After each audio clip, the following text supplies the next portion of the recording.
जिहाद विषयावर विशेष व्याख्यान. कॉर्पोरेट क्षेत्राबाबत हिंदू जनजागृती समितीचा दावा. सोलापूरच्या शिवस्मारक सभागृहात हिंदू जनजागृती समितीच्या वतीने लव जिहाद विषयावर विशेष व्याख्यान पार पडले.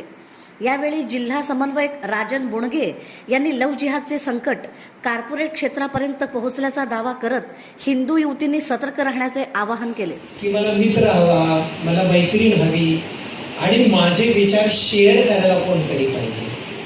आणि ते शेअर करायला आई बाबा व्यस्त आहे. जर आपल्या आई बाबांनी दररोज निदान 15 मिनिट जरी दिले, 15 मिनिट दिले आपल्या मुलीसाठी, तर 80% लव जिहाद बंद होईल. आपण वेळच देत नाही, शाळांमध्ये घालवतो, सगळं करतो, आपण सुसंवाद साधत नाही मुलीशी.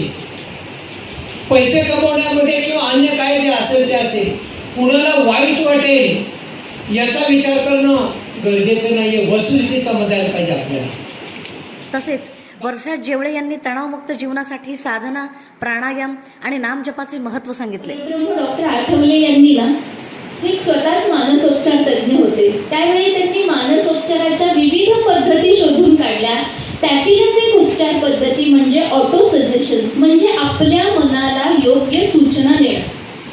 त्यालाच काय म्हणायचं, स्वयं सूचना. स्वयं म्हणजे कोण, मी, आणि सूचना म्हणजे योग्य दिशा. जसं लिहिलेलं असतं ना, इथंच लिहिलंय की इथे काही चिकटवू नये, ही सूचना आहे ना.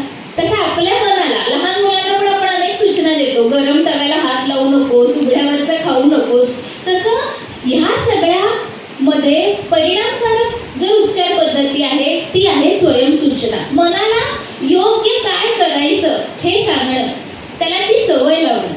कार्यक्रमात लव जिहाद संदर्भातील विविध मुद्द्यांवर मार्गदर्शन करण्यात आले. उपस्थितांना धर्माचरण आणि जागरूकतेचे महत्त्वही सांगण्यात आले. या व्याख्यानमाला विविध सामाजिक संघटनांचे प्रतिनिधी, महिला आणि युवती मोठ्या संख्येने उपस्थित होत्या.